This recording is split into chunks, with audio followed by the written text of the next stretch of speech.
Willpower, or Your Dynamic Forces, by William Walker Atkinson.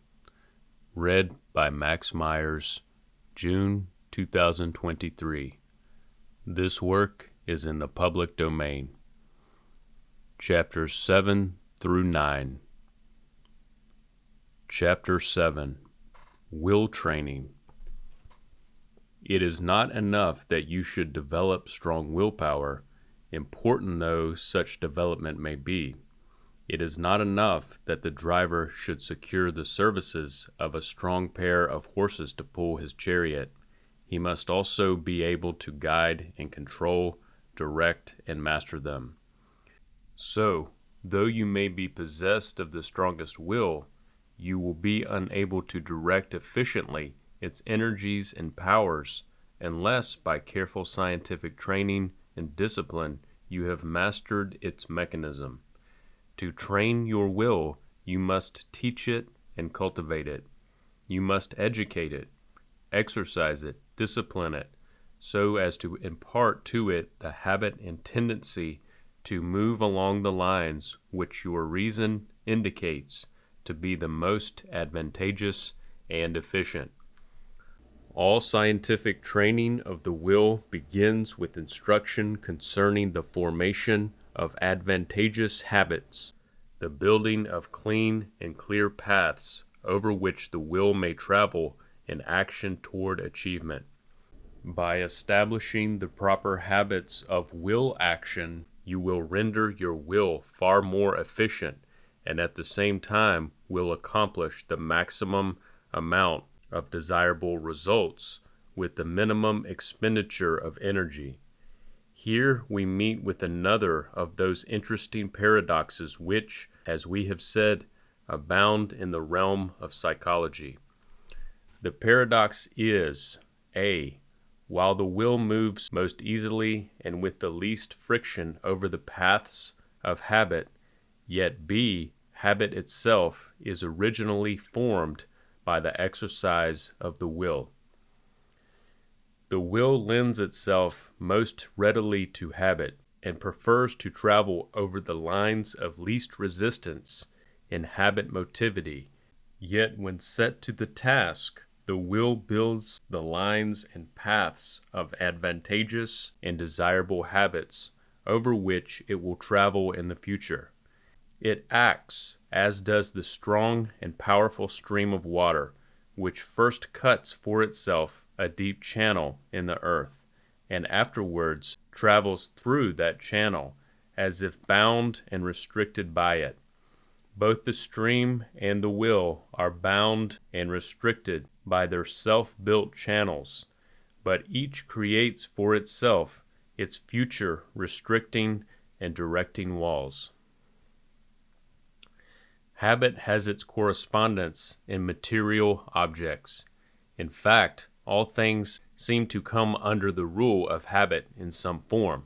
A piece of paper or a pattern of cloth will tend to fold more easily along the lines of the crease made by the first folding. The more often the fold is made, the easier becomes each subsequent folding along the same lines. Water finds it easier to travel over the path traversed by the preceding streams of water. The raindrop on the window pane follows the same law. Any voluntary action performed several times in the same general way tends to develop into a motion habit, and indeed, after a time, the motion becomes almost instinctive and is performed by the subconscious mentality to which it has been passed on for attention and direction. Each and every time you dress yourself or put on your shoes, you perform a number of habitual actions of which you are scarcely conscious. This is also true of your actions of walking, using your knife and fork, and other familiar performances which have become habitual to you.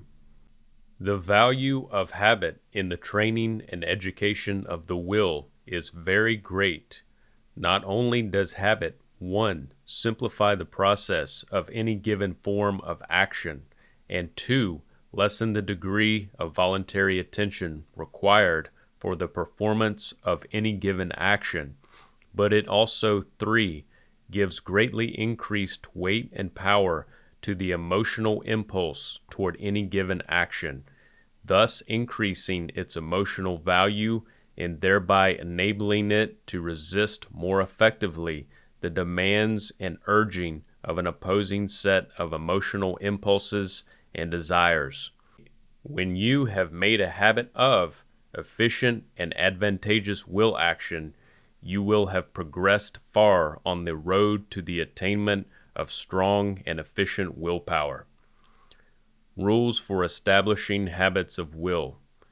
The following rules will be found most useful and effective in your task of establishing the proper habits of will. In applying them, you must employ your table of will values and your fixed standard to determine which particular habits you shall strive to develop, cultivate, and acquire.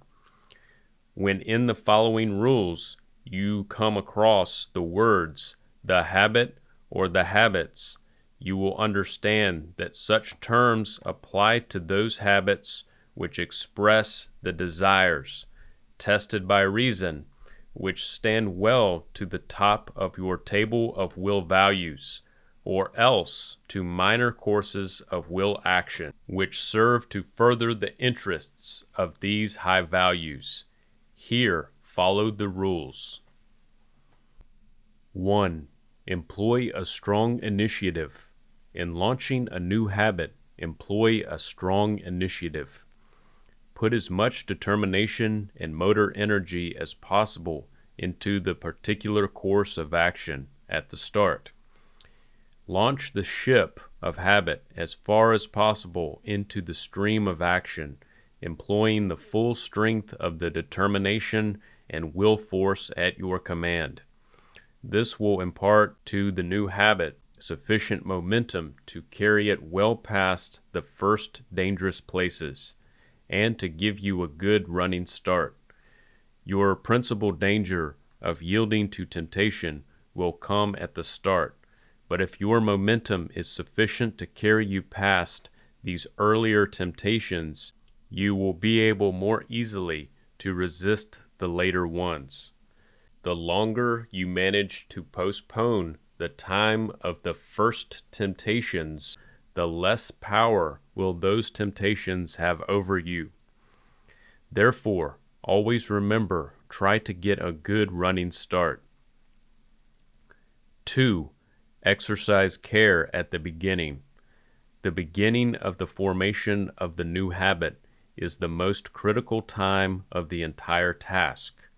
This because the power of the opposing habit has not yet begun to fade by reason of the manifestation of the opposite, i.e., the new habit.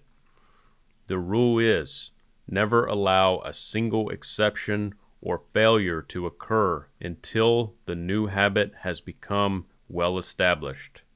Until the new habit has become well rooted, you must brave it with all your power against the stormy winds of temptation and opposition.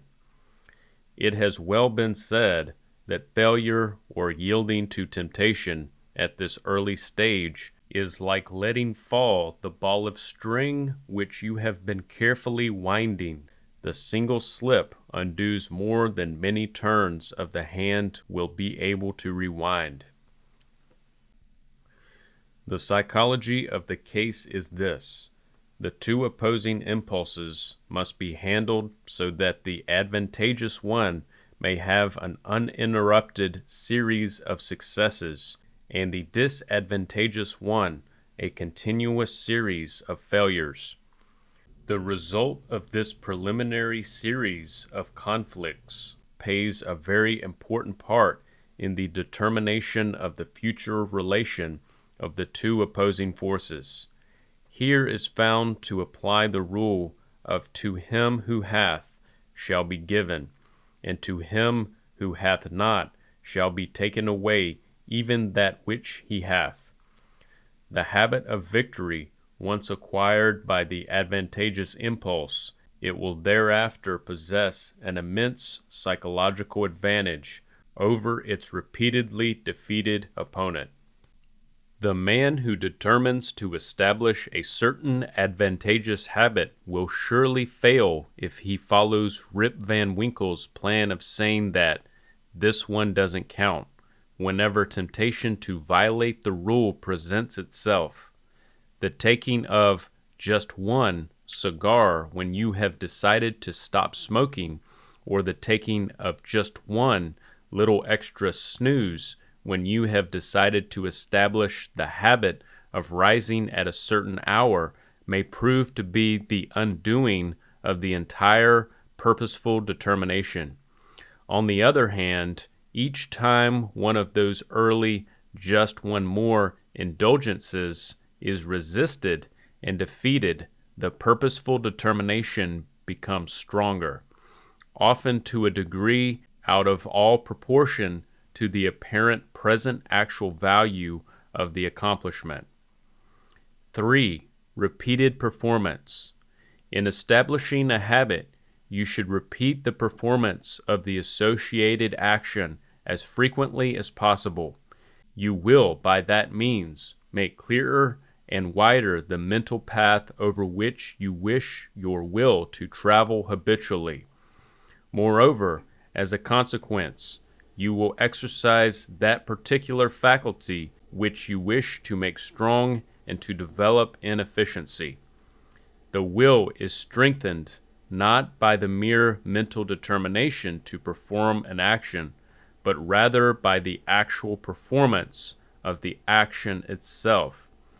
The path of motivity is created only by actually traveling over it, and the oftener it is traveled over, the easier becomes the future journey over it. The actual motor effect of will action gives the set to the brain cells and areas involved in any particular course of action. The actual effort forces you to dig your heels in the ground and to exert your energy. As it has well been said, he who has no solid ground to press against will never get beyond the stage of gesture making. Therefore, seek every possible opportunity for such action until the habit becomes firmly established. A lock works better after it has been used several times. A garment clings better to the body after it has been worn a few times. The cloth folds more easily in the crease after it has been folded a few times. And as an old writer once said, continued action is like a stream of water, which wears for itself a channel from which it may not easily be turned. 4. Control the attention. So far as possible, do not allow the attention to dwell upon ideas suggesting a course of action opposed to that associated with the new habit. Keep the attention fixed, so far as is possible, upon the ideas associated with the new habit. Thus, you will feed the one set of motor ideas and starve the opposite set. If you are trying to break yourself of the habit of smoking, you are very foolish if you allow your mind to dwell upon the pleasures of the pipe, cigar, or cigarette. Instead, let it hold the suggestive ideas and mental pictures of the advantages to be gained by refraining from smoking, and, above all, hold firmly before the mind the idea that you are demonstrating that you have a will strong enough to enable you to break an undesirable habit. You will do well, particularly at first, to follow the example of the companions of Ulysses, who stopped their ears with wax, that they might not hear the seductive voices of the sirens. The voyagers who neglected this precaution were lured to their destruction, because they allowed the tempting sounds to enter their ears. This is not cowardice, but the part of courage when rightly understood. He jests at scars who never felt a wound, as has well been said. It takes more courage to turn away from some ideas than to face them, and the coward is sometimes he who remains on the scene. One of the most effective methods of inhibiting or neutralizing the power of a disturbing or threatening desire or impulse is that of deliberately changing the direction of the attention. It is an axiom of psychology that while attention follows interest, nevertheless attention may be directed by a determined act of will so as to arouse interests not previously present. This interest, so awakened, rises to desire, and desire gives motive power and direction to will. In this axiom, we have the key to the problem which we are now considering.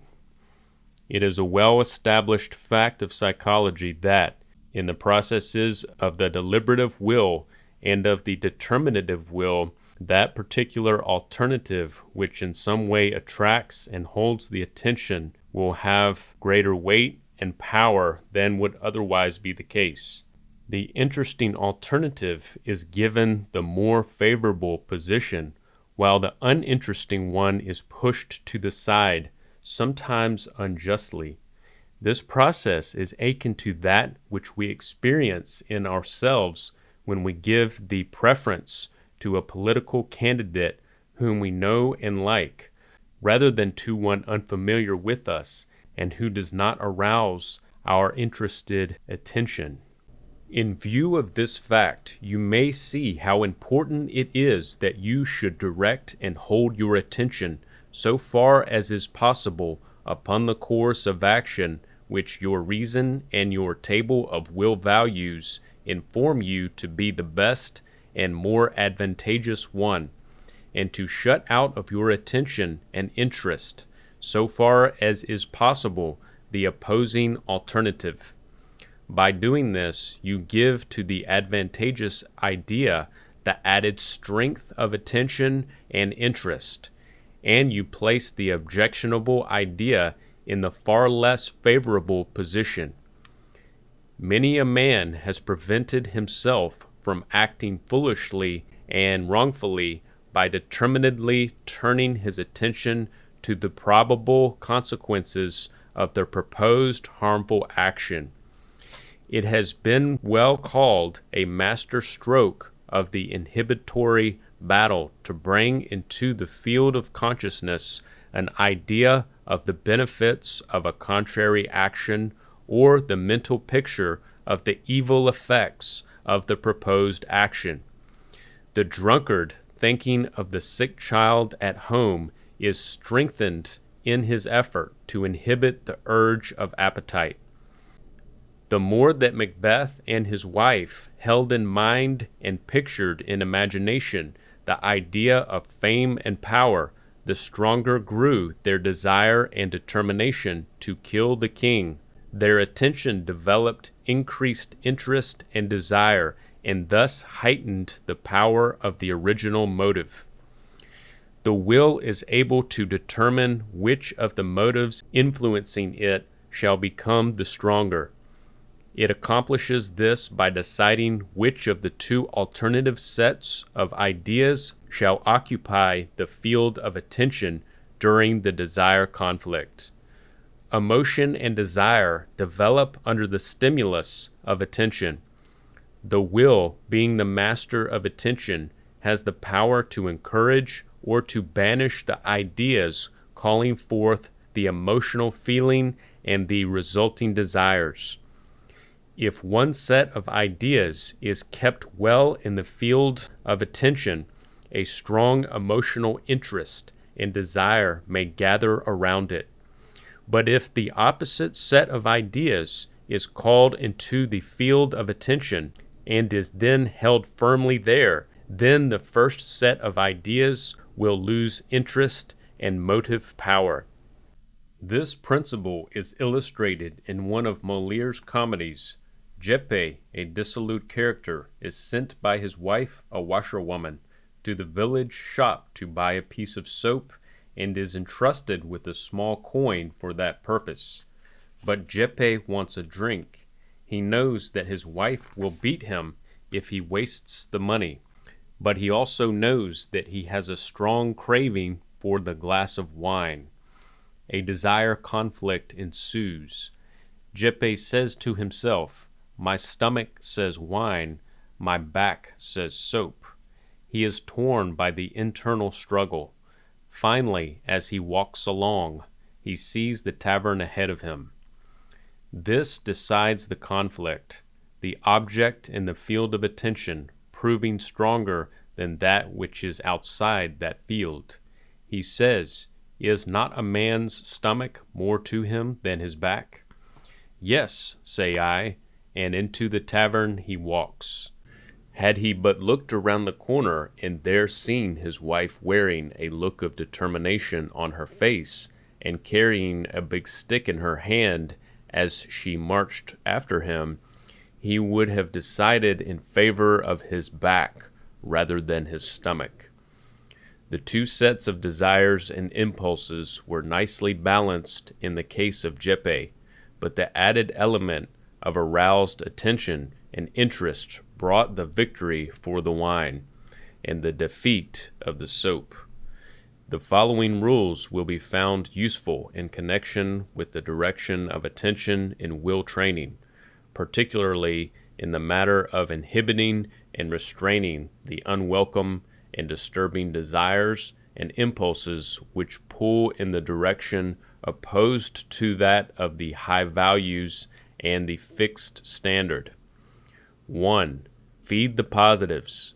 Feed the will with suggestive ideas and mental pictures favorably representing the desires and actions which constitute the top values of your table of will values, and which are in accord with your fixed standard.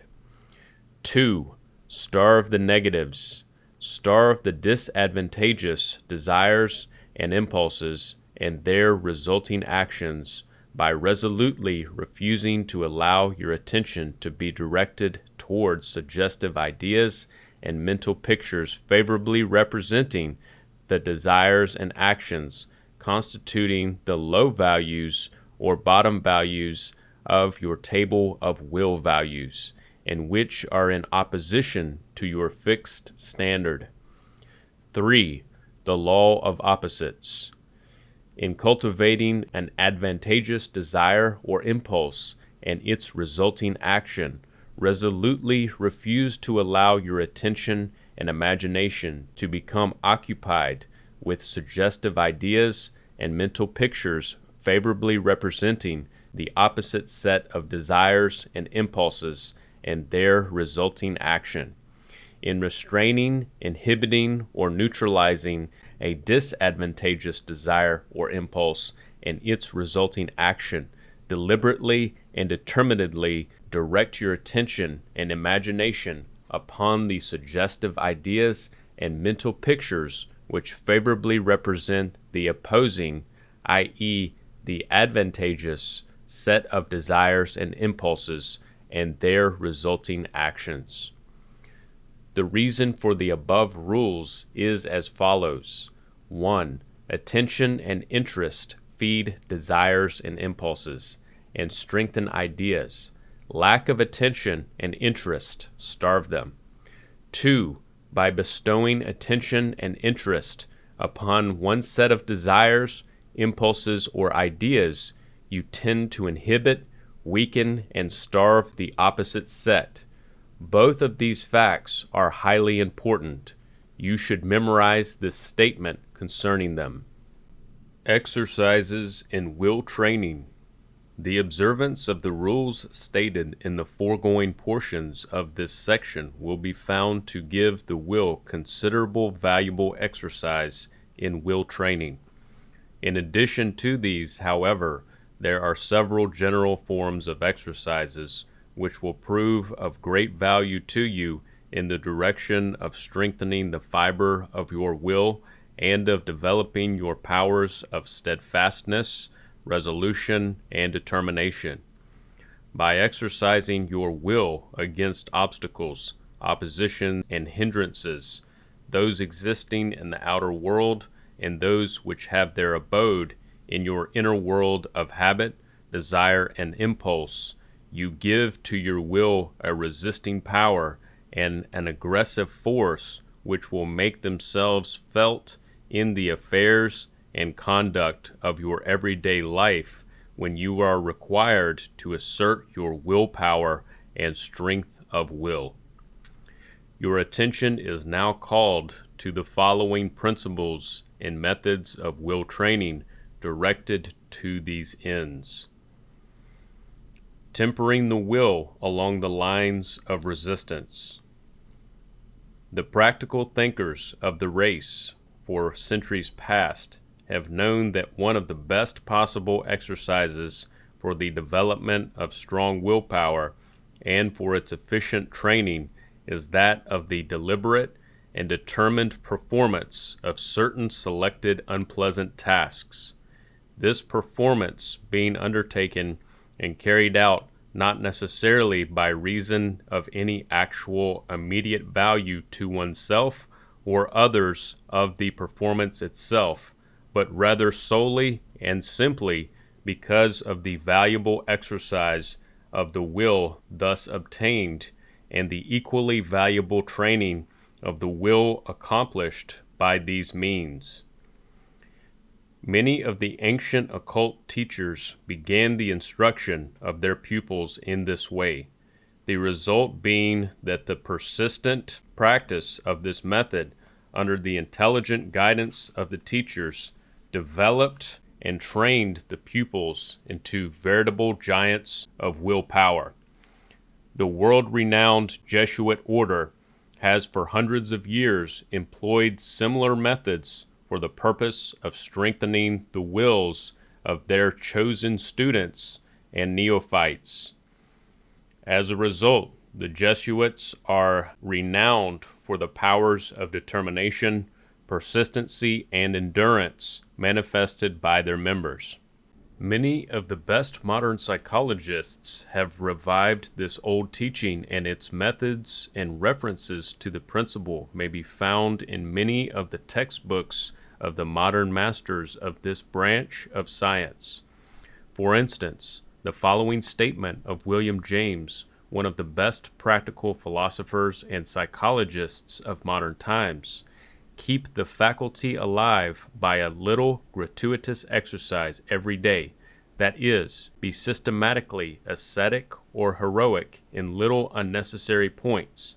Do every day something for no other reason than that you would rather not do it, so that when the hour of dire need draws nigh, it may find you not unnerved and untrained to stand the test.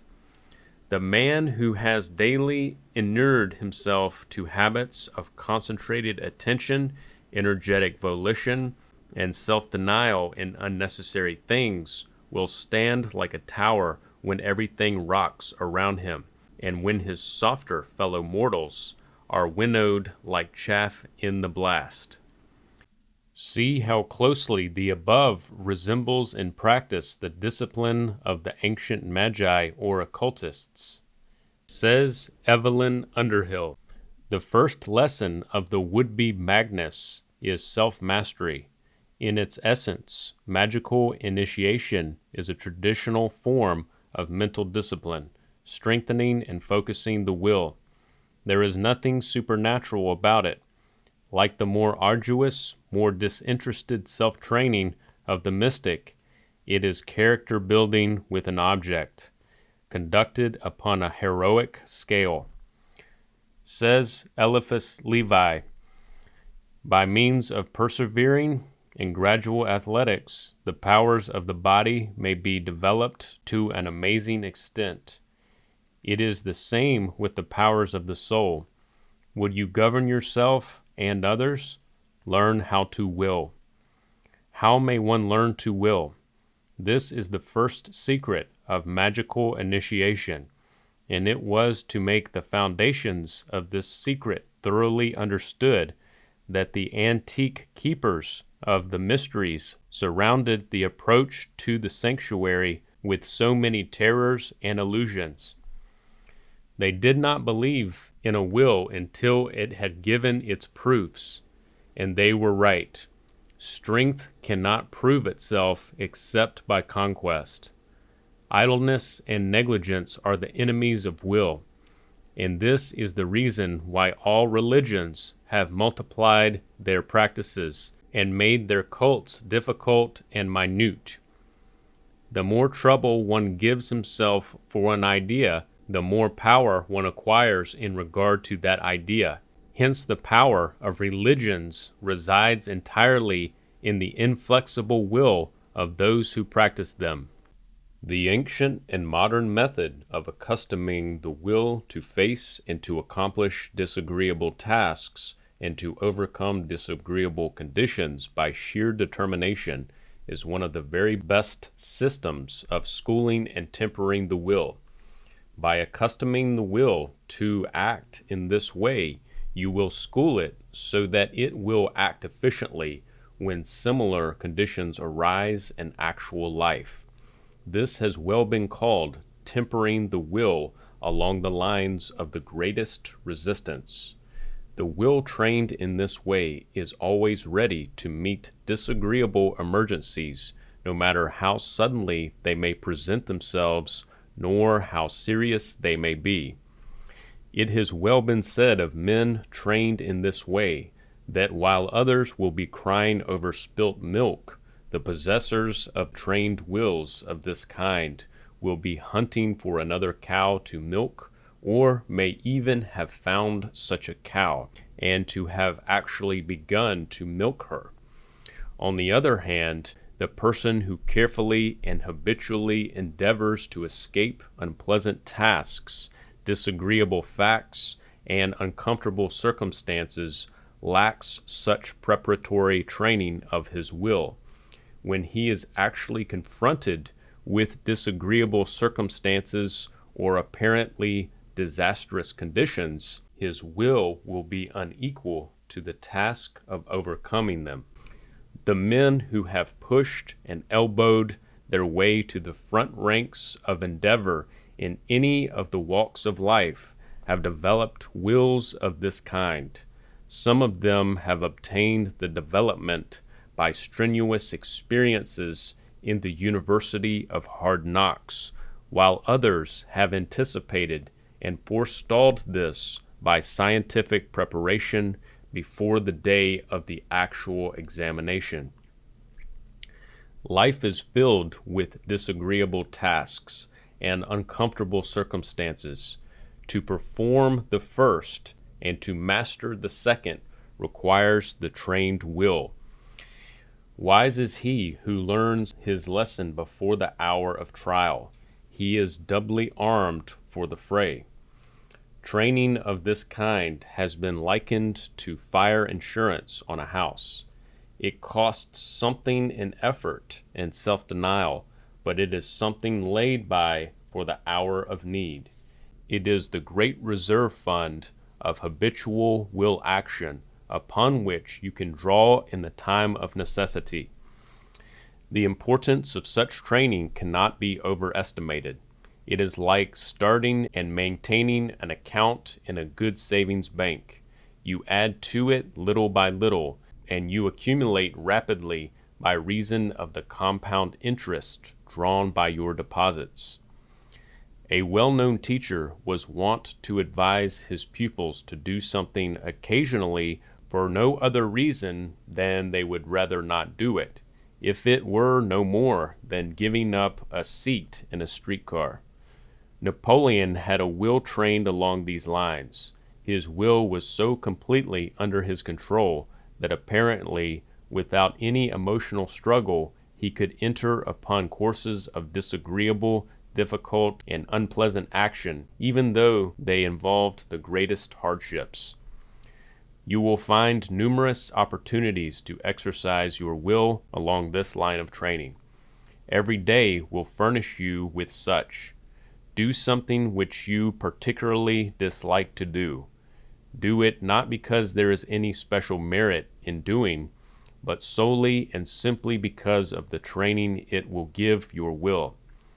It is related of a certain man that he was discovered one day carefully studying John Stuart Mill's great work on political economy, a subject which he loathed, and for which he lost no opportunity to express his aversion. When asked why he was doing this, he replied, "I am training my will. I am doing this because I dislike it intensely." The great men of history have trained their will along this line of the greatest resistance, while the average men have been content to exercise their will only along the lines of the least resistance. The former have so trained themselves that when they are required to perform some disagreeable action, they do so with as much ease and force as if the action were most agreeable to them. The latter find it almost impossible to perform disagreeable actions except by whipping and spurring themselves to the task, and even then they perform the action only half-heartedly and with but little force or effectiveness. You were positively advised to master this feature of your will training. The day will come when you will thank us from the bottom of your heart for this advice, provided you have followed it. Tempering the will by self-denial. Akin to the preceding exercise is that which consists of the occasional practice of self-denial, i.e., the deliberate denial of yourself of your favorite pleasure. This denial is not to be made because of any direct merit in the sacrifice or in the act, but merely because of the exercise of the will which is required for the denial, and because of the additional strength acquired by its performance. Many of the penances and other acts of self-denial imposed by the governing authorities of the great religions of the world tend to develop willpower in the individual practicing them. This fact is acknowledged by the best authorities, but it is not generally realized by the masses of people practicing the acts in question. The great religious teachers know that the person who has trained his will along the lines of occasional self-denial will find it easier to resist real temptation when it comes to him. Psychology recognizes a practical value in self-denial and penance, aside from their purely religious elements.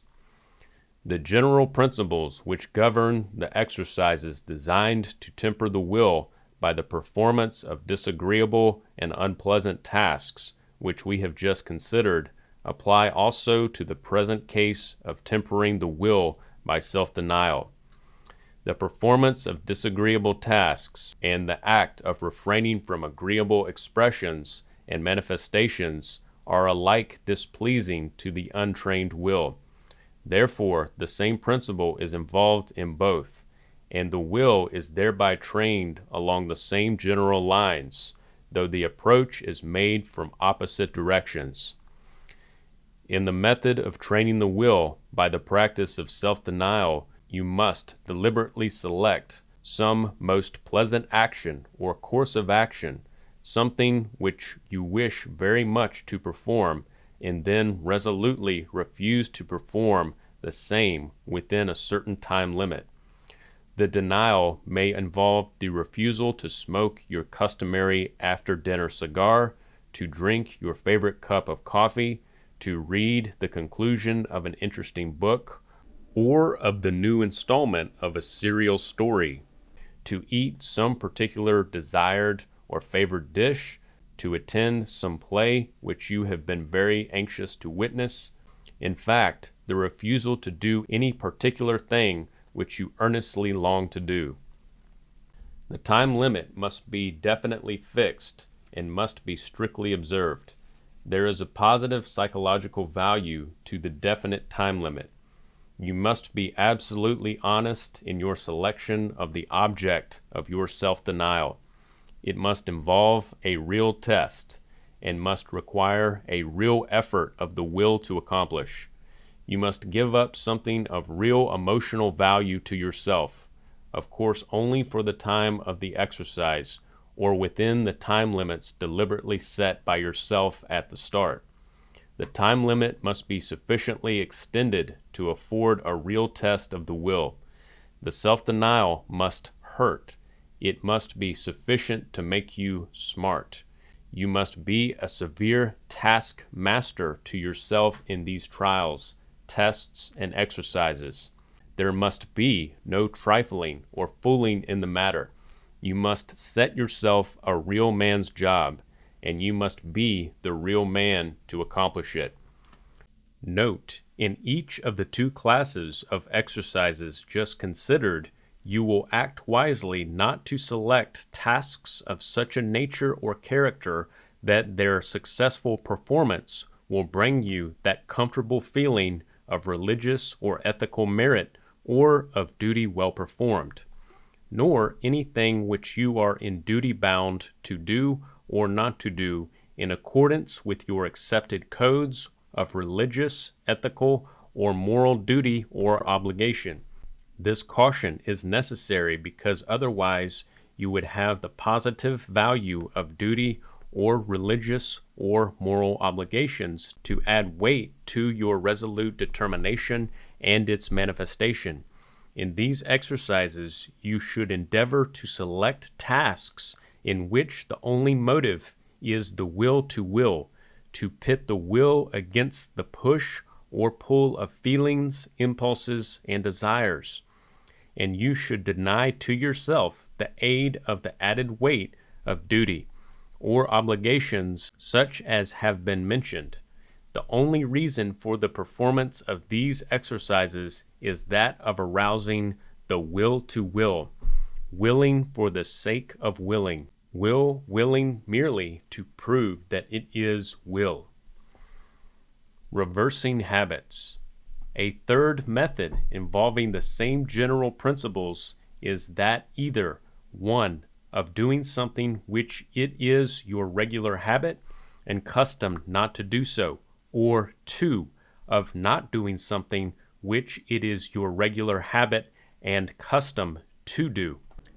In either of these phases of this exercise, you should select as the task to be performed some action for which you have no special like or dislike apart from the habit, something neither especially agreeable nor yet especially disagreeable, but which you usually do or not do, solely by reason of an established habit. Some little regular habit of dressing, of proceeding to your business by a certain route, or lunching at a certain place, or in a certain part of the room, or something of that kind. Such are the tasks to be selected. This may seem like silly trifling when you first think of it, but wait until you actually try it. You have a surprise waiting for you. Set a time limit here, as in the other cases. As a few examples, we might suggest the following. After ascertaining which particular shoe or stocking you put on first in dressing, deliberately reverse the order for the period of 1 week, or follow the same procedure in the matter of placing your right or your left arm, as the case may be, first in your coat when you put it on. Change the order of the arm placing for the period of 1 week, or again, change the choice of your morning or afternoon newspaper for 1 day, occasionally, or pursue a different route from that usually followed by you in traveling from one place to another daily or oftener. This is effective only when you have already established the habit of making the daily trip along a certain regular route. If you will exercise your ingenuity, you will discover many little tasks of this kind to be performed, and in doing so, You will not only train your will along particular trying lines, but will also learn a valuable lesson concerning the power of habit in the little courses of action in everyday life. Performing uninteresting tasks. Another method, and one greatly favored in some quarters, is that of deliberately performing some monotonous, purposeless, and uninteresting task just for the sake of willing to will. For instance, 1. Sitting on a chair for 5 minutes with arms crossed and the feet pressed together at the sides of the shoe soles. 2. Walking to and fro in your room for 5 minutes, touching a number of articles in regular order as you pass them. 3.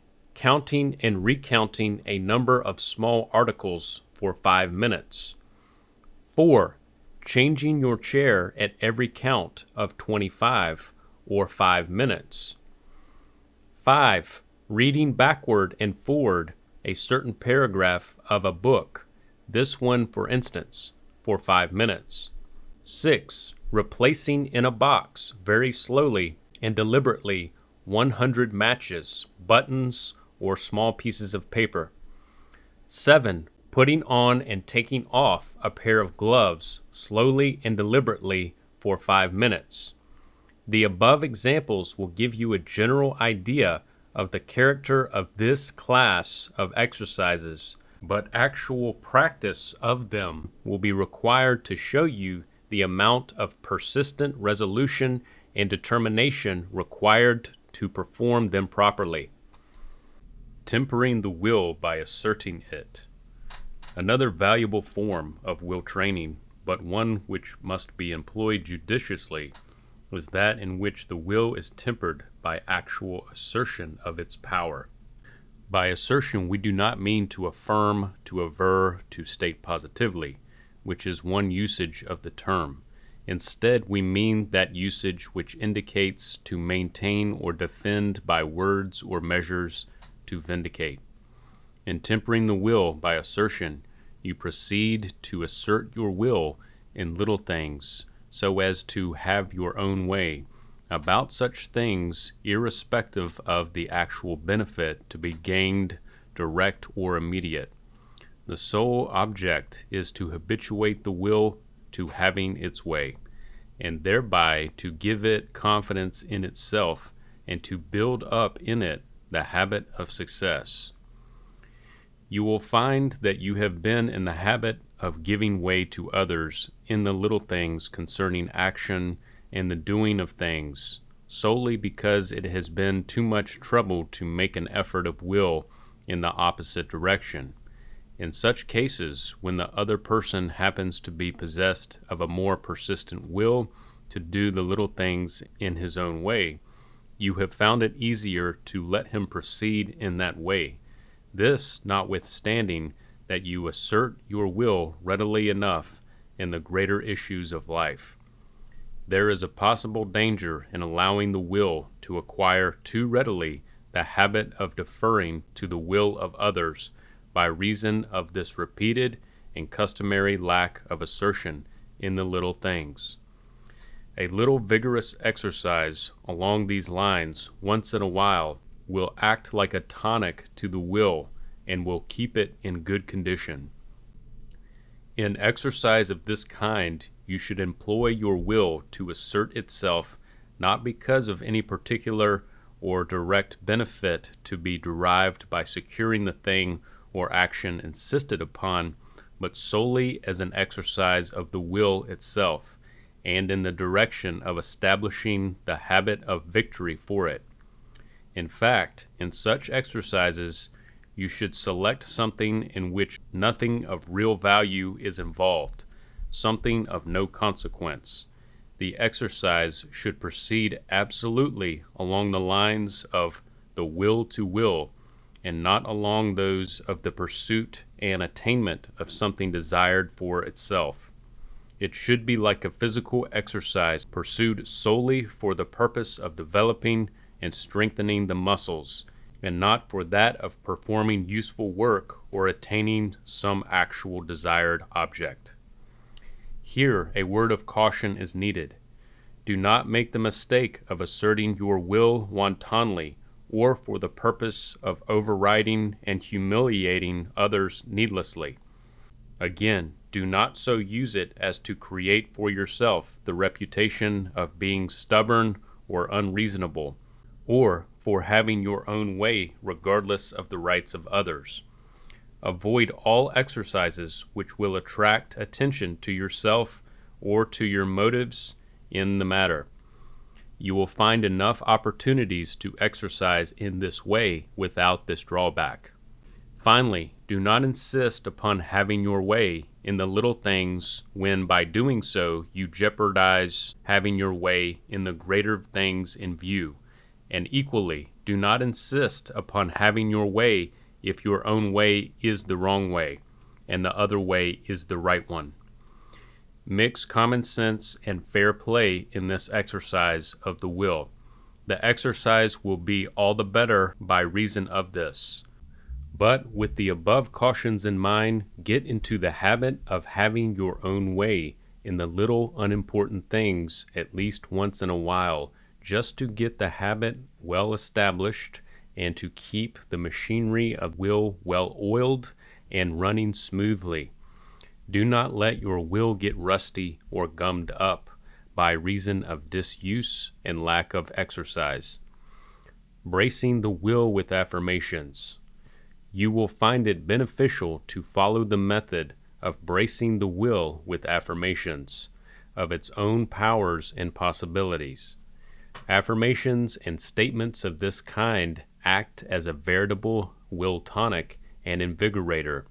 Along these lines, you may use with effect the poem by Ella Wheeler Wilcox, quoted in section 1 of this book. Also, the quotations given in section 6 of this book, in which are expressed the thoughts of some of the great minds of the race concerning willpower and its possibilities. All of these quotations have been selected with some particular important point in view. You may also employ in this way the master formula of attainment, viz. 1. Definite ideals, 2. Insistent desire, 3. Confident expectations, 4. Persistent determination, 5. Balanced compensation, and likewise the slogan, I can, I will, I dare, I do. You might add to the list any favorite quotations of your own, provided that they serve to inspire, energize, and strengthen your purposeful determination and to awaken the will consciousness. Finally, you will do well to add to the list the quotations from Loomis on the last page of the next section of this book. The method of procedure here is as follows. Read over each selected quotation, aphorism, maxim, or other affirmative statement until you have extracted its full spirit and essence and have caught the thought of its originator. Then carefully and thoroughly memorize it so that you will be able to recall it readily and without undue effort. You must know it by heart, as well as you do the words of your favorite song or verse. Take plenty of time for the task, but do not drop it until completed. But do not take up a second selection until you have thoroughly mastered and completed the first. After you have these affirmative selections at your command, get into the habit of recalling them to memory from time to time. Do this at any time of the day, when you have a few moments to spare, while on the streetcars, while walking along the street, while waiting in the hotel lobby for someone, while waiting for your train in the station, etc. Meditate upon them. Get the inspiration and power from them. Also, at night, just before going to sleep, recall these selections or statements one at a time and fall asleep thinking about them. If you should happen to awaken in the middle of the night, don't worry about loss of sleep or be filled with the fear of insomnia. Instead, let your mind play with these affirmative statements and allow your soul to bathe itself in their spirit. General suggestions concerning will training. In addition to the special examples of exercises and methods of will training which have just been recommended to you, you will find it useful to invent and to construct exercises of your own designed for the same end, or to create variations or combinations of the exercises and methods to which we have called your attention. Any and all forms of will exercises are beneficial, providing that they set before the will a clearly defined task which is not beyond the powers of the aroused will to accomplish, provided that the will sets itself earnestly to the task of accomplishing it. It is absolutely essential that the will should face the task bravely and to determine resolutely to accomplish it fully. The exercise must also always call for effort on the part of the will, if the will is expected to benefit by it. An occasional isolated effort benefits the will but little. Repeated and reiterated effort is required. Particularly beneficial are regularly repeated efforts conducted along the lines of definite method and calling forth the release of willpower in an almost habitual manner. In such exercises, you will do well to focus your willpower and to concentrate it upon some one end. Cultivate the habit of concentrated will action in your exercises. Form a strong, definite, purposeful determination, and then pour into its manifestation the whole power of your will for the time being. Let that one purposeful determination be your dominant motive, and its manifestation your chief aim in life. The successful performance of these exercises will create in you the habit of accomplishing your definite object, the custom of getting the thing done, the fashion of carrying out your determined plan. Your will, in this way, will acquire a new confidence in itself. It will acquire the habit of succeeding.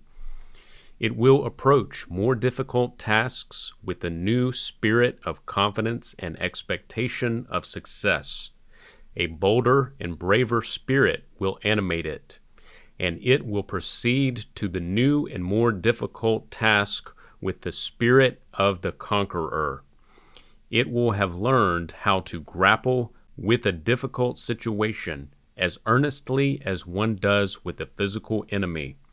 It will proceed to the combat with that tenacity of determination, with that fierceness of resolve, with that passion for success, which a writer has well said may almost be called vindictive in its aggressive and persistent quality. Do not let the apparent triviality of the tasks cause you to undervalue their importance in your will training.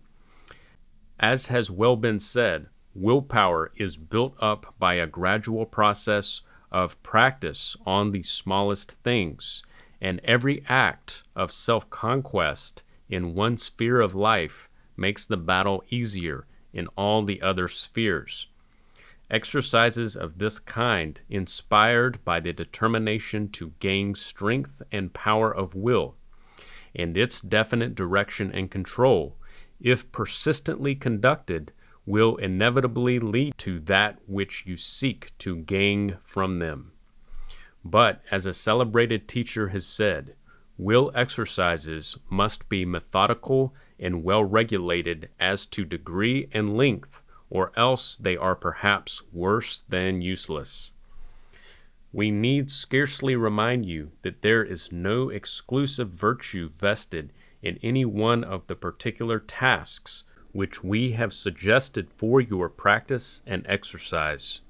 You may substitute almost any others for them, and in fact, you will do well to use your ingenuity and powers of invention in that direction. One small thing always to be observed in this connection is that the particular, special, and definite principles mentioned by us must always be involved and included in your exercises. Again, you may exercise along the lines either 1. Of performing some positive actions during a certain fixed time, or else 2. Of avoiding the performance of some particular actions during such time. This one is a positive form of exercise. The other is the negative form. The new motive. When you have learned to perform the will training exercises of the kind outlined in this section of the book, you will have made an interesting discovery concerning your feelings, impulses, desires, and will action. Heretofore, you have performed your will actions solely by reason of the push or pull of some strong feeling or desire, and you have seen that all will action is caused directly or indirectly by feeling and desire. Now, in the performance of these exercises, you will have found that you are acting apparently without the push or pull of feeling or desire. In fact, in several of the exercises, you will be actually acting against such push or pull. Then you may well ask, what is the motive of my action? What is its motive cause? Here at this point, you make the discovery in question. You will find that you have aroused within yourself the will feeling, the will desire, the will impulse, those strange emotional states which are satisfied and contented solely by the exercise of the will for the mere sake of willing, without regard to the intrinsic value of the act. You here make the acquaintance of the will to will, that unique mental state which seems to arise at the very center of your mental being, deeper than any feeling, any emotion, any desire, any impulse. Here is the will willing to will, moved only by will, and gratifying only will. This strange mental state is definable only in its own terms. There is nothing else with which to compare it, nothing with which to define it. It must be experienced in order to be understood, but once experienced, it will never be forgotten by you. If you are interested in this newly discovered mental state, which, at least we trust, you have already found manifesting in yourself, we strongly advise you to consider carefully the next following section of this book. In it, you will find your new feeling and consciousness indicated in further detail. If you have not already made this interesting and important discovery in yourself, you may now be on the verge of it. If so, the reading of the following section, entitled Will Consciousness, may perhaps hasten the hour of your deliverance and make easier your new birth into dynamic willpower. The man or woman who experiences will consciousness is reborn in will, this time into the world of the will to will, in which the mastery of will is the normal condition and the habitual state. Chapter 8. Will Consciousness. That there is a state of consciousness which may be called the will consciousness, a state in which the will becomes conscious of its own existence, its powers, its possibilities, is a fact thoroughly attested by the actual experience of many individuals. Yet to those who have not as yet entered into this conscious experience, there is no way of proving the validity of such experience, and, indeed, no words adequate to express or define it fitly. The experience of will consciousness is akin to that experience of full self-consciousness, which comes to many persons at some time in life, but which remains but a name to others. Or again, it is akin to that dawn of the aesthetic sense, which often suddenly bursts into consciousness in favored individuals, enabling them to experience beauty as with a new sense, and which, when once experienced, can never be entirely forgotten or lost. But on the other hand, will consciousness is different from those two somewhat analogous experiences. Those particular experiences are characterized respectively by a sense of individual existence and real being in the first case, and by a sense of added perception in the second case. Will consciousness, however, is characterized by the recognition of self-power, realization of self-action, and manifestation of freedom of expression, accompanied by the thrill of the feeling of self-mastery, by the inner certainty of mastery over outer things, which arises from the consciousness of the possession of these self-powers. In the full state of will consciousness, the awareness of power, freedom, and ability to act is accompanied by a peculiar feeling which is most difficult to describe, but which is quite apparent to those who have experienced it in even a faint degree. Some psychologists have called it will feeling for want of a better name. This will feeling is experienced in every true will action, but reaches the stage of emotion only when the will wills to will for the sake of willing, particularly when in doing so it sets aside the strenuous push or pull of ordinary feeling and desire. In such cases, it is as if the will has ascended to a higher plane of consciousness, leaving behind it on the lower planes the feelings and desires. This will feeling will be experienced most keenly by you when you proceed to manifest your willpower in the face of obstacles and hindrances. It will arouse in you the thrill of courage and daring, the enthusiasm of bravery.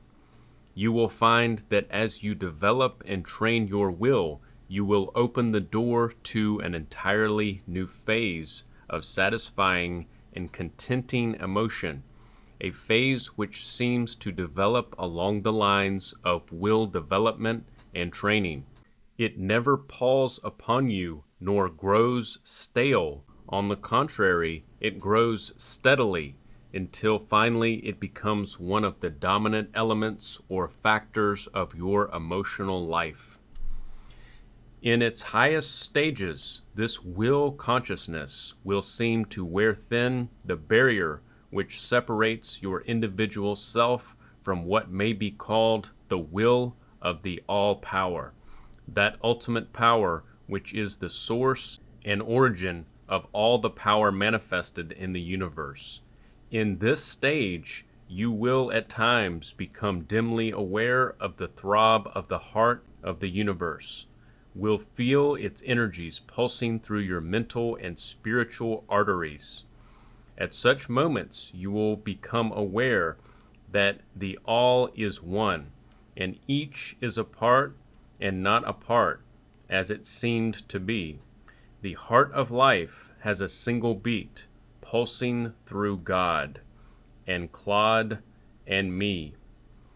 In this dawn of the will consciousness, there will come to you a sense of joy, and of a peace which indeed passeth all understanding. The will consciousness cannot be purchased with money, neither can it be acquired as a gift from others. It must be acquired by work and exercise, by a steadfast development of your own inherent powers. You learn to will only by willing, and you acquire will consciousness only by willing to will. By your own efforts, you must arouse the sleeping giant within yourself, and by your own efforts, you must awaken him to a conscious realization of his own existence and power. When you have done this, then someday it will suddenly dawn upon you that this giant will is really yourself, your greater self, which has swallowed up the old partial manifestation of selfhood which you formerly regarded as yourself. From the very dawn of will consciousness, you will become aware that you are a master and no longer a slave. You will experience the sense of freedom and independence and will be able to see what a puppet-like creature you formerly were. Having escaped from the control of the lesser desires and impulses by having entered into the spirit of the greater, you will find that these lesser desires and impulses now will rally around your standard, will give you allegiance, will swear fealty to you, for from the moment you have conquered them, they will become your eager and earnest servants. Despise not these lesser elements of feeling, desire, and impulse. They will prove useful servants to you, so set them to work for you. It is found that feeling, impulse, and desire, like fire, are good servants, though poor masters. Remember the old aphorism, all things are good enough to be used by you, but no thing is good enough to use you. It is a platitude that he who gains self-mastery attains to the mastery of others, but only when you have developed willpower and attained will consciousness are you able to read the full meaning in these old and familiar words. Only then will you perceive the truth of the teachings of the ancient occult sages who held that you may exert the mastery over other persons and things, even over wild beasts and natural forces. You must first have gained the mastery over the rebellious elements of your own nature, which have usurped the throne which rightfully is your own. When you have conquered the inner forces, you have acquired the right to control the outer forces. When you have deposed the usurpers of your kingdom and have seated yourself upon the inner throne of your own mental and spiritual being, then you will be able to issue your edicts to the outer kingdom over which you have sovereignty.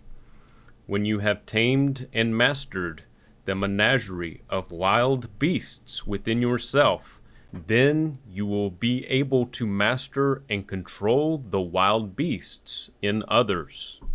So said the ancient teachers. The best modern thought sustains the doctrine.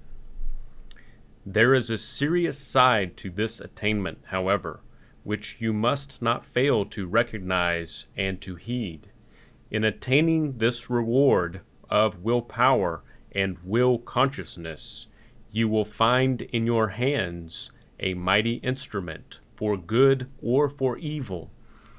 There will come to you at times a sense of tremendous responsibility for the proper use of this newfound power.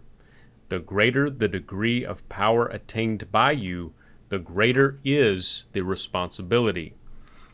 Your resolutions will lose their former character of impermanency and ineffectiveness. They will take on the character of permanent, effective forces. They will become deeply rooted in and strongly attached to reality. They will become terribly sincere and real. At times you may actually experience awe when you contemplate them.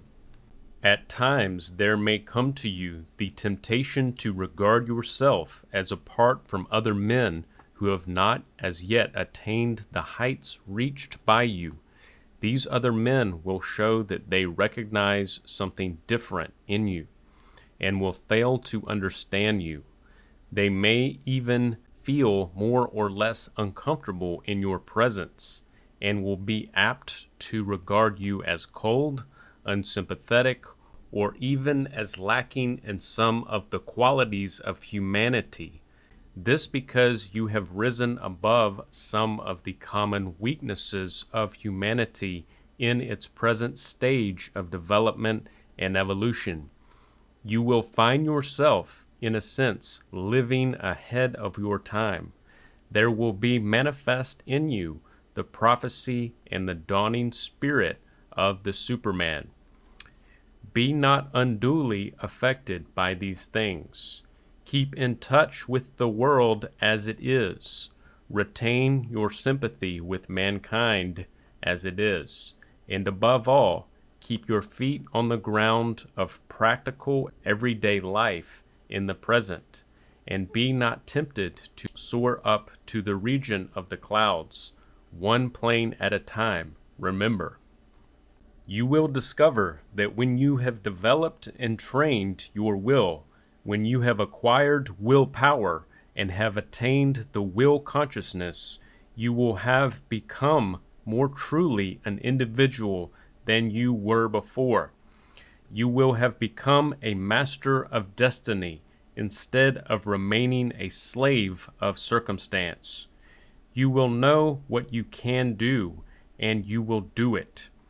You will be able to do what you will, and to will that which you do. You will have mastered both impulse and lethargy. You will have reached the golden mean between the two extremes.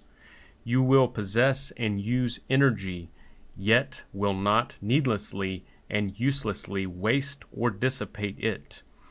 You will be able to begin a task, to continue it as far as is necessary, and to discontinue it when wisdom dictates that course. You will be able to proceed just as far as is required, yet will be able to stop at that point and not take an unnecessary step. You will also find that you have no inclination to err and display your new-found power for the edification or mystification of others. You will possess that certain sense of inherent power which will cause you to rise above such weaknesses and vain displays. The truly strong man does not boast of his strength and power, neither does he vaingloriously strive to exhibit it. You will be aware that others recognize the power within you and are influenced by it. Yet that very sense of the possession of certain power will tend to inhibit you from boasting about or making a needless display of it. You will realize that willpower does not manifest itself in gritting the teeth, clenching the fists, nor protruding the chest like a pouter pigeon, or heaving the bosom like the motion picture heroine registering emotion. Likewise, you will discover for yourself that which all wise men of all ages and all lands have always known, i.e., that willpower and will consciousness do not necessarily impart gruffness, sternness, nor harshness to their possessor. True willpower frequently screens itself with an exterior of suavity and agreeableness. Many individuals of the strongest willpower manifest a pleasant manner and express a suave politeness to such a degree that the unthinking observer may be deceived into believing that the individual has no will of his own, and that his only desire and object in life is that of being agreeable and pleasant to others. But when the opportunity and need present themselves, these individuals manifest fully and unmistakably the latent strength within themselves. The iron hand in the velvet glove is the ideal of the diplomat, and men like Talleyrand possessed this quality in a remarkable degree, as history records. The blusterers and braggarts usually are found to possess no real power. Finally, you will discover that the figurative expression in which the strong will is called the iron will is imperfect. You will find that this figure of speech does not convey the idea of that which the strongly developed and scientifically trained will really is. In its place, you will prefer to use the expression, the steel will, the will of finely tempered steel.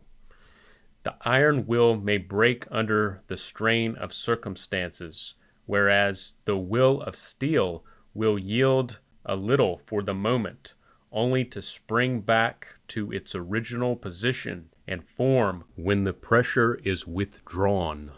The steel will bends at times, rather than to allow itself to be broken, but it always springs back in true form and resumes its action inspired by purposeful determination. The steel will bends, but it never loses its shape, form, or strength. Its purpose may be frustrated temporarily, but it is never permanently defeated. In fact, the energy of its rebound and springing back often serves to accomplish the desired end and purpose. Think of your will as being like the thoroughly tempered, fine, strong Damascus blade which bends and springs back when necessary, but which is never broken nor bent out of shape, rather than as the iron bar which breaks under pressure, or else is bent out of shape. Summing up the discoveries made by you when you have developed and trained your willpower to that degree in which you have experienced at least the dawn of will consciousness and the will to will, you will find that you have acquired the following qualities, attributes, and powers. 1. The consciousness of pure will within yourself. 2. The habit of employing that will with directness, efficiency, and scientific accuracy. 3. The knowledge of an inexhaustible mine of inner resources, power, and ability to act with purposeful determination. 4. The power to will for the sake of will consciousness. 5. The power of manifesting or inhibiting will action by will. Better than all, you will have discovered that at the very center and heart of your will, on the very throne of will, you yourself abide as the sovereign king. When you have reached the ultimate stage of will consciousness, lo, will itself will seem to have disappeared, and you alone will remain. Then the will be seen to have become the acting part of yourself. Well says Emerson, there can be no driving force except through the conversion of the man into his will, making him the will, and the will him. We know of no better words to pass on to you as the keynote of what we have sought to teach you in this section than the statement of Charles F. Loomis, who summed up in the following words the result of his own experience of a life of conflict in which he emerged a victor over strong odds. The great lesson all this has taught me is that man was meant to be, and ought to be, stronger and more than anything that can happen to him. Circumstances, fate, luck are all outside, and if he cannot change them, he can always beat them. If it had not worked its way into my broken brain that Captain I held the fort, that the only key was my own will, and that unless I willfully surrendered, nothing could take the citadel. I should have been dead long ago. I am all right. I am bigger than anything that can happen to me.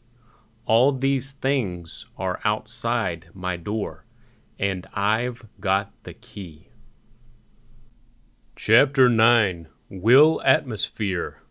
The individual in whom the will consciousness has been unfolded and manifested, he who has learned how to will, is usually found to have unconsciously developed that peculiar aura, field of emanation, or whatever else it may be called, which is known to close students of the subject as the will atmosphere. The will atmosphere is like the field of induction of the strong magnet, the forces of which influence the particles of iron or steel within its limits. The will atmosphere of the will-conscious individual exerts a subtle but most powerful influence over those with whom he comes in contact. In some strange way, the other persons coming within the field of induction of such an individual instinctively recognize the power latent within his region of will, and they consciously or unconsciously adapt themselves to it. We wish here to illustrate this principle of will atmosphere by citing several celebrated cases in which the force in question has been manifested in a striking manner. For some of these illustrations, we are indebted to Dr. J. Milner Fothergill, who a number of years ago gathered together many instances and examples of willpower and included them in a work upon the subject, which we believe to be now out of print. First of all, we shall ask you to consider that striking illustration given by Oliver Wendell Holmes, which Fothergill prefaces with the following comment: "The steady conflict of the eye is familiar to many of us. The boy looks at his mother to see if she is in earnest in her threat. When older, he likewise looks at his schoolmaster to read his purpose. Two men or women look at each other steadily. No word is said. The conflict is soon over, and one walks ahead of the other ever after." The instance related by Holmes is stated by him as follows: "The Kohinoor's face turned so white with rage that his blue-black mustache and beard looked fearful seen against it. He grinned with wrath and caught at the tumbler, as if he would have thrown its contents at the speaker. The young Marylander fixed his clear, steady eye upon him, and laid his hand on his arm, carelessly almost. But the jewel felt it was held so that he could not move it. It was no use. The youth was his master in muscle, and in that deadly Indian hug, in which men wrestle with their eyes over in 5 seconds, but breaks one of their two backs, is good for 80 years and 10. One trial enough, it settles the whole matter, just as when two feathered songsters of the barnyard, game and dunghill come together. After a jump or two at each other, and a few sharp kicks, there is an end of it, and it is après vous, monsieur, with the beaten party in all the social relations for all the rest of his days." Fothergill relates with relish the celebrated instance of the meeting of Hugo, Bishop of Lincoln, and Richard Coeur de Lion in the church of Roche d'Andely. In this case, Richard, being involved in war with Normandy, demanded more supplies of his barons. The Bishop of Lincoln refused to supply any men, holding that the See of Lincoln was bound to military service only when the war was waged within the 4 seas of Britain.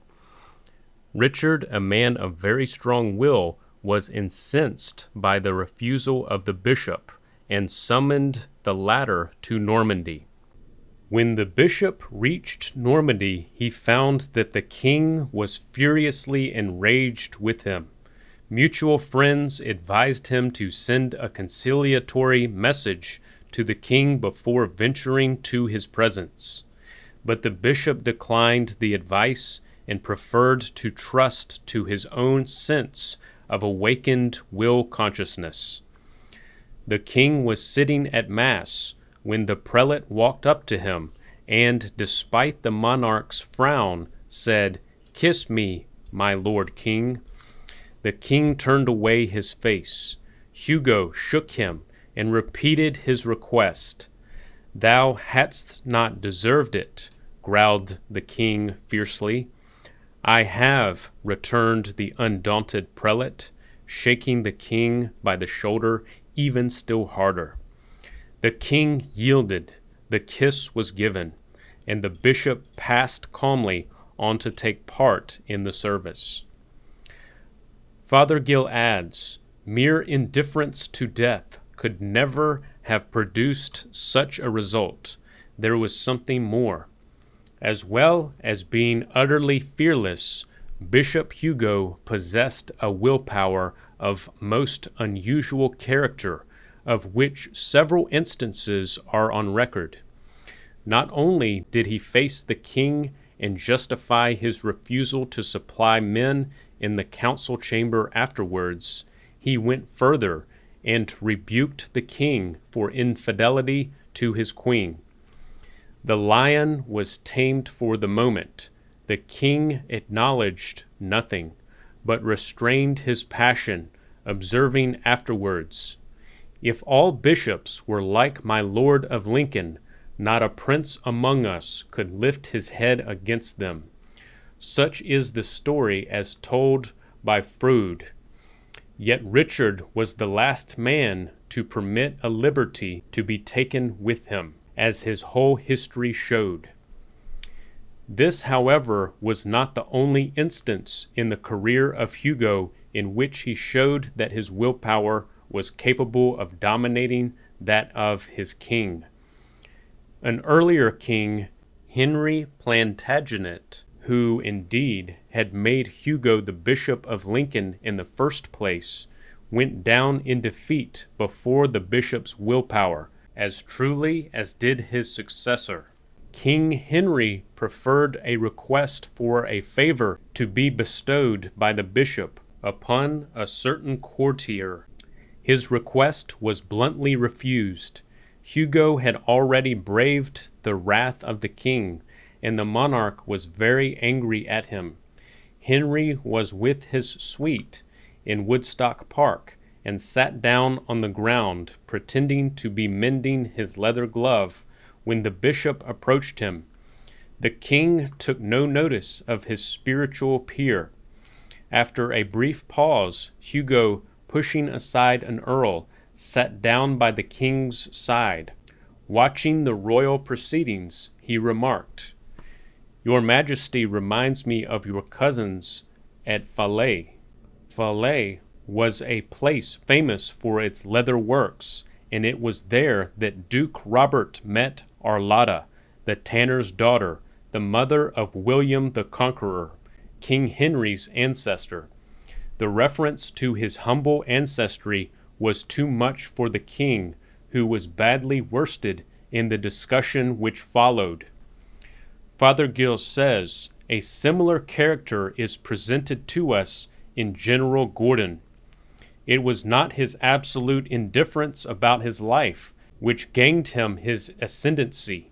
In China, where life is held to be of little or no moment, the absence of any fear of death would go but little way, and it did not constitute the basis of Chinese Gordon's ascendancy.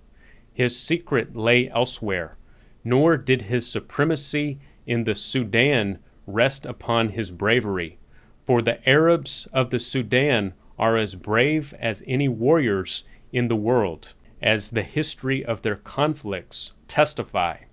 When Gordon took a chair and sate himself down by King John of Abyssinia, or presented himself alone to the Arab sheiks who had sworn to take his life, it was not his disdain of death alone which carried him through both perils unharmed, or enabled him to hold Khartoum. Equally, implicit confidence in the protection of heaven has not saved others when in peril. All the faith of Savonarola only led him to a horrible death amidst torturing flames. But without this indifference to their fate, neither Bishop Hugo nor General Gordon could have come unscathed out of the terrible dangers they deliberately chose to meet. Any fear of death certainly would emasculate any man under these circumstances. The willpower must be accompanied by personal courage when danger to life has been encountered.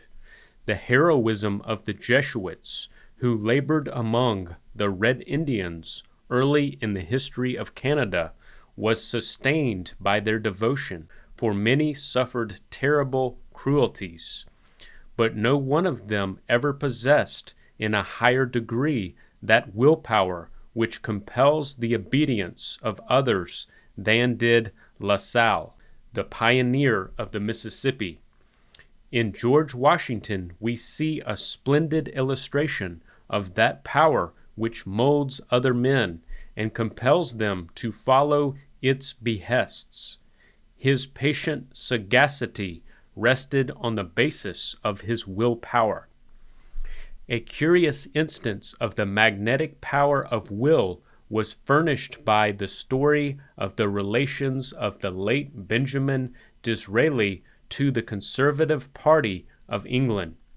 An alien, handicapped by his early avocations, at first the House refused to listen to him.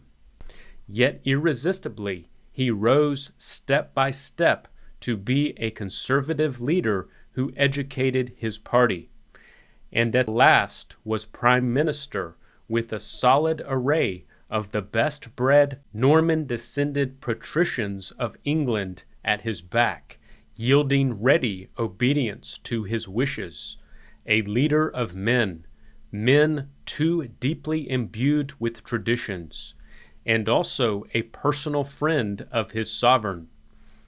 Here what is meant by the words, "By faith ye shall move mountains," was illustrated vividly. The House of Orange has furnished some striking examples of the effect of willpower. William the Silent held his followers together by an iron will that bent under no catastrophe, no disaster. It refused to submit. A like character was that of William, afterward King of England. Men who disliked him did his bidding. He inspired the dispirited allies with his own resoluteness. When his schemes were foiled by a defeat, he immediately set to work to repair his losses and deprive the French of the fruit of their victory.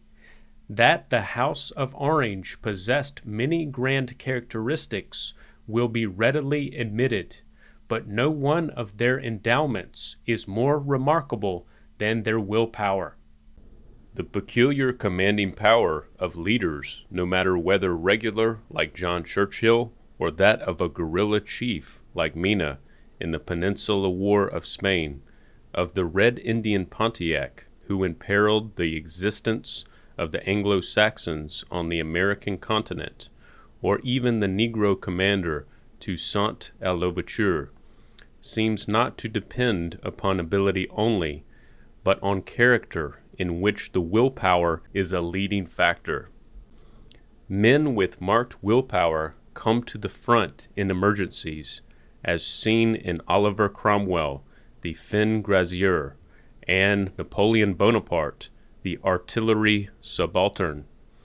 In both these instances, national convulsions produced the seething cauldron from whence they rose, each to an eminence of position and fame.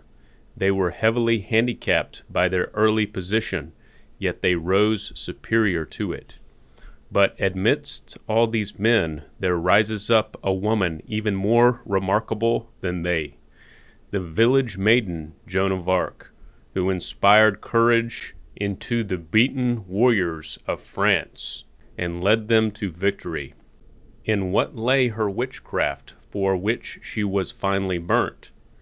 In her capacity to animate others, which was really based on her willpower.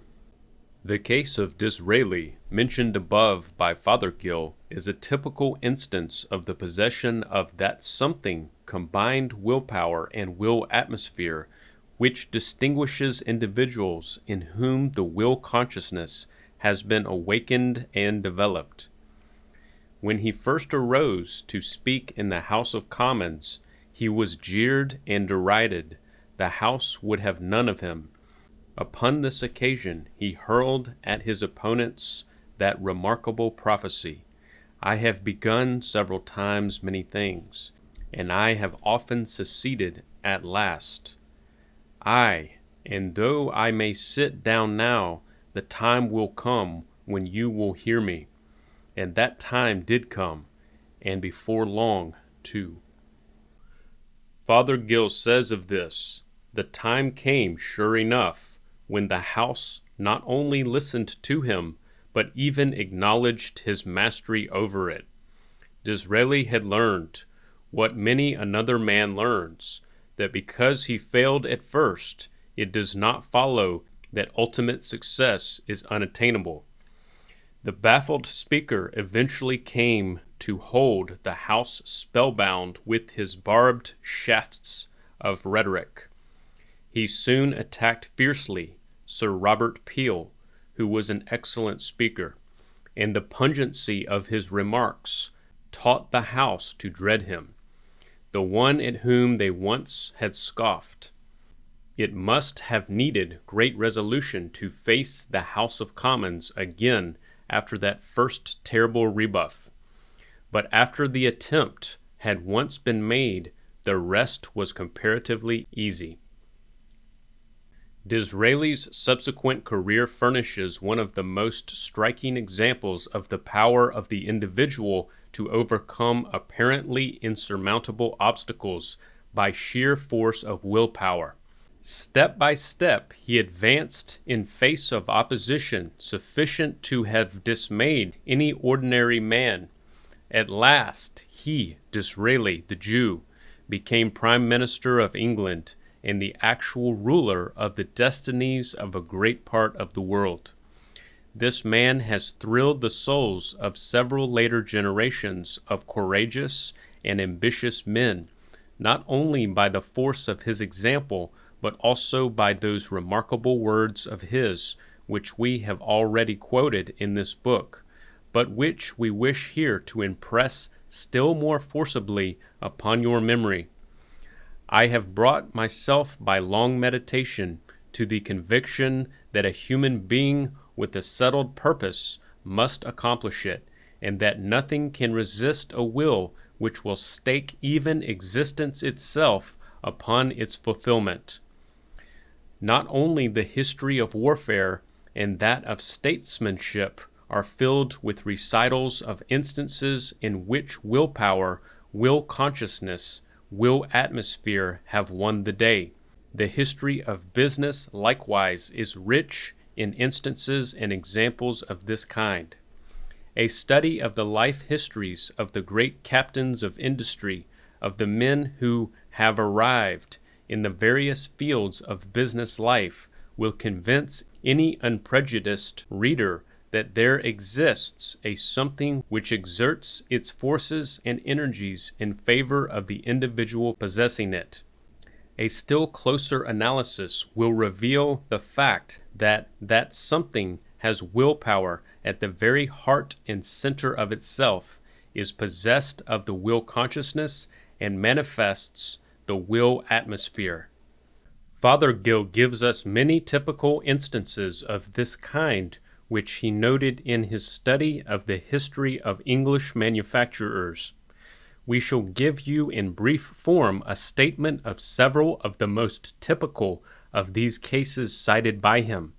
A study of these and similar cases serves to awaken the perhaps dormant willpower in the reader, and also illustrates the general principles now under consideration by us.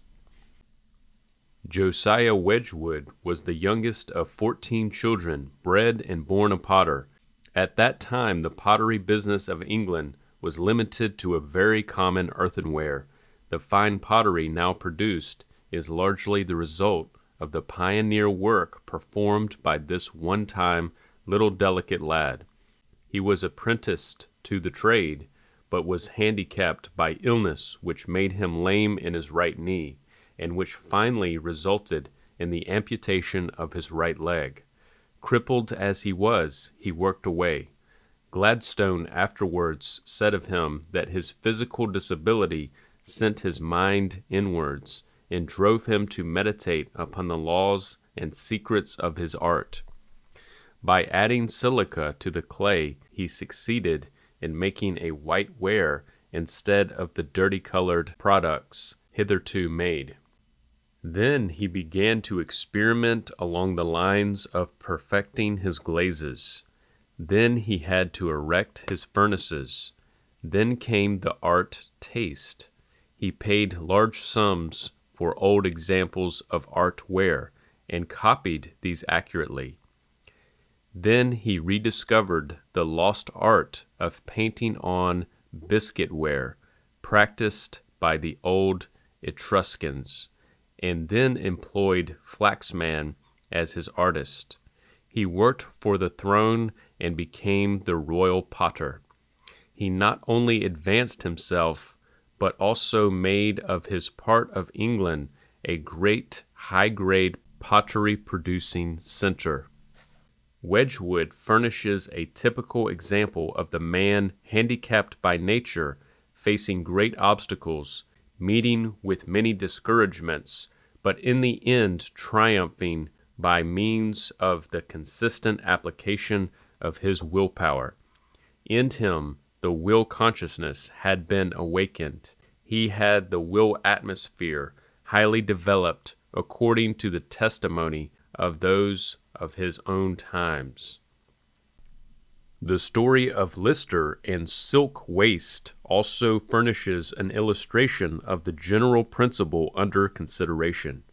Lister's attention was directed to what was known as silk waste, i.e., the waste made from the manufacture of neat silk and pierced cocoons, and which looked like mutilated ropes, dirty flocks, or mucilaginous hemp, and was knotted and sticky, and choked with sticks and leaves and dead silkworms.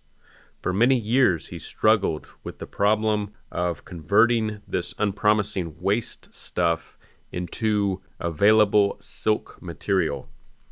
He battled with circumstances and repeatedly faced utter financial ruin in the attempt. At one time, he was out of pocket no less a sum than $1.5 million, the fortune previously made by him in other ventures.